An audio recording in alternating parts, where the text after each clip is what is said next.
bonjour à tous. Dans cette vidéo, je vais vous parler des trous noirs, puisque c'est le sujet qui a remporté vos suffrages dans le dernier sondage que je vous avais proposé. Il y en aura bientôt un autre dans une prochaine vidéo en français et également sur Facebook. Mais aujourd'hui, on va s'intéresser à ce phénomène que tout le monde connaît au moins de nom, pour voir un peu ce qu'est un trou noir, ce qu'on sait et ce qu'on ignore à leur sujet. Alors rassurez-vous, si vous n'avez aucune connaissance en physique, en sciences en général, cette vidéo est faite pour vous. Vous avez juste besoin de mettre vos écouteurs, d'adopter une position confortable et de me laisser vous expliquer point par point et, je l'espère, de façon simple, claire, ce passionnant sujet.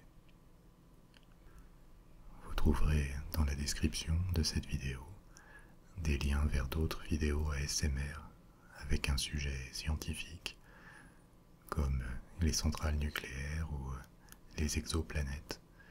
Et si vous avez apprécié cette vidéo, j'espère que ces autres vidéos ASMR vous plairont également. Alors on est parti.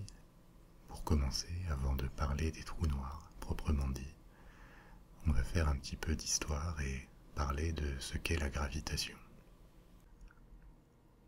Commençons au XVIIIe siècle, qui est le moment où les bases de la physique moderne ont été posées, et elles l'ont été en particulier par Isaac Newton, qui est un mathématicien et physicien anglais. Newton est surtout célèbre pour avoir été le premier à théoriser et mesurer le phénomène dit de la gravitation. Il a laissé une théorie, la théorie de la gravitation universelle, qui a été, jusqu'au début du XXe siècle, la pierre angulaire de la physique, avant d'être révisée, complétée, amendée par les théories d'Einstein, dont on parlera un peu plus tard. La gravitation, c'est tout simplement le phénomène par lequel les masses de matière dans l'univers s'attirent entre elles. C'est la gravitation qui fait orbiter les satellites autour des planètes, comme la Lune par rapport à la Terre, qui fait orbiter les planètes autour des étoiles, qui fait orbiter les étoiles dans leur galaxie. Mais c'est aussi la gravitation qui nous donne un poids sur la Terre. Si on lance un objet en l'air, il va toujours forcément retomber, parce que la puissance d'attraction de la Terre, la force gravitationnelle qu'elle exerce, a tendance à attirer vers sa surface tous les objets matériels qui passent à proximité. Si, par exemple, on allait dans l'espace, suffisamment loin de la Terre pour sortir de son champ d'attraction gravitationnel, on serait toujours constitué de la même quantité de matière, on aurait la même masse, mais par contre on n'aurait plus de poids. On flotterait parce que le poids c'est seulement la résultante de l'attraction gravitationnelle entre un corps très gros comme la Terre et un corps petit comme nos organismes ou tous les objets qui sont proches de la surface de la Terre. C'est l'occasion de faire une petite distinction entre la gravitation et la gravité. La gravitation, c'est cette force par laquelle tous les objets physiques s'attirent entre eux dans l'univers. La gravitation dépend de la taille de ces objets, de leur masse, la quantité de matière dont ils sont faits. Et plus un objet est massif, plus il va exercer une force gravitationnelle importante sur les autres corps. Et l'autre variable importante, c'est la distance. Plus deux corps sont éloignés, plus la force gravitationnelle qu'ils exercent l'un sur l'autre va être petite, réduite.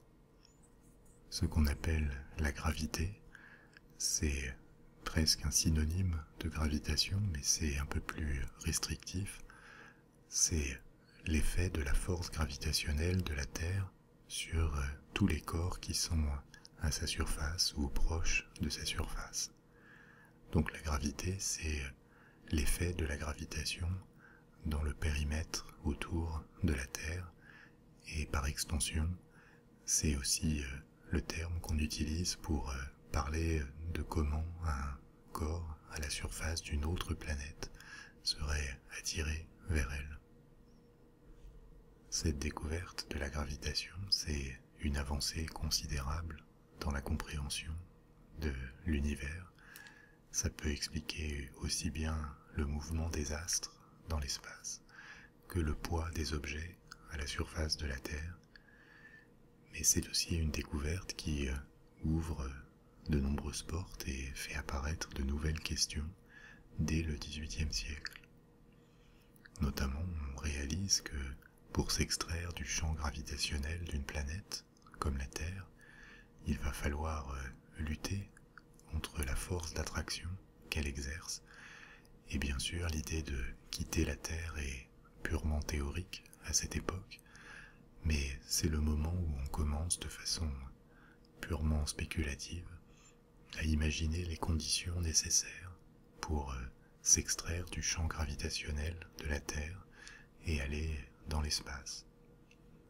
Pour y parvenir, comme on le fera au XXe siècle, il faut déployer une énergie qui compense la force gravitationnelle et qui fait même plus que la compenser pour s'éloigner suffisamment de la Terre, sortir de son champ gravitationnel et s'en retrouver libéré. C'est ce que fait une fusée quand elle brûle son carburant. La combustion du carburant permet de lui fournir une poussée qui est d'une puissance supérieure à la force gravitationnelle de la Terre et qui lui permet de quitter ce champ gravitationnel, ou du moins d'aller suffisamment loin pour que la force gravitationnelle soit insuffisante pour la faire retomber sur la Terre. Donc pour s'échapper d'un champ gravitationnel, il faut de l'énergie, de la vitesse, et plus le corps est important, plus il est massif, plus il faudra d'énergie et de vitesse pour se libérer du champ gravitationnel. Et dès le XVIIIe siècle, on réalise que la puissance gravitationnelle d'un astre comme le Soleil, infiniment plus grand que la Terre, doit être très supérieure. On réalise aussi qu'il faut une vitesse minimale pour sortir d'un champ gravitationnel. On appelle ça la vitesse de libération. La vitesse de libération, c'est la vitesse qu'il faut atteindre sans avoir de poussée supplémentaire pour s'échapper d'un champ gravitationnel. Par exemple, sur la Terre, il faut atteindre une vitesse de 11 km par seconde pour échapper à l'attraction terrestre. Si vous arriviez à lancer une pierre vers le ciel à cette vitesse de 11 km seconde, et en imaginant qu'elle ne soit pas détruite, brûlée par le frottement avec l'air dans l'atmosphère, elle serait capable de sortir du champ d'attraction terrestre. Ça ne veut pas dire qu'une fusée a besoin d'atteindre ces 11 km secondes parce qu'elle bénéficie d'une poussée continue. Tant qu'elle brûle du carburant, on ajoute de l'énergie et donc il est possible de s'extraire du champ gravitationnel en allant moins vite que la vitesse de libération. Mais pour ça, il faut continuer à donner de l'énergie, de la vitesse, en termes physiques, de l'énergie cinétique supplémentaire à l'objet qui cherche à s'extraire du champ gravitationnel. Donc c'est 11 km par seconde sur la Terre. Autour du Soleil, c'est 600 km par seconde, 60 fois plus en raison de la différence de masse. C'est aussi au XVIIIe et au XIXe siècle qu'on commence à réaliser ce qu'est la lumière, de façon encore très approximative et à mesurer sa vitesse. Et on comprend que la lumière a une vitesse infiniment supérieure à la vitesse de libération d'une planète comme la Terre, puisque la vitesse de la lumière c'est à peu près 300 000 km par seconde, à comparer à ces 11 km secondes seulement qui sont nécessaires pour s'extraire du champ gravitationnel terrestre. Mais de façon purement théorique, de façon totalement spéculative, apparaît alors cette question: et s'il existait dans l'univers un objet dont la masse soit tellement imposante, la force gravitationnelle donc tellement puissante, que sa vitesse de libération soit supérieure à celle de la lumière? Et c'est ça, un trou noir, c'est un corps avec une masse tellement imposante, avec une force gravitationnelle tellement puissante, que même la lumière ne peut pas lui échapper, et donc tout ce qui passe dans son champ gravitationnel est irrémédiablement attiré vers sa surface. Donc le terme de trou peut être un peu trompeur. Ça fonctionne si on considère que le trou noir fonctionne comme une sorte d'aspirateur pour la matière et qu'il la fait disparaître en l'agrégeant à sa surface.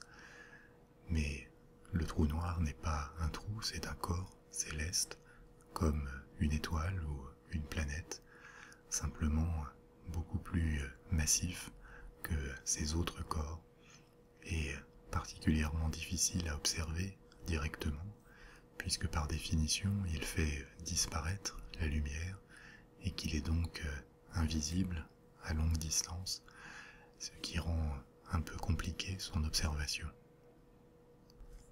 Jusqu'au début du XXe siècle, cette question de l'éventualité des trous noirs, qu'on n'appelait d'ailleurs pas trous noirs, c'est un terme qui est apparu dans les années 1970 seulement, était donc une question théorique, mais pas un sujet d'étude particulièrement poussé, jusqu'à ce que la physique connaisse une nouvelle révolution avec les théories d'Einstein.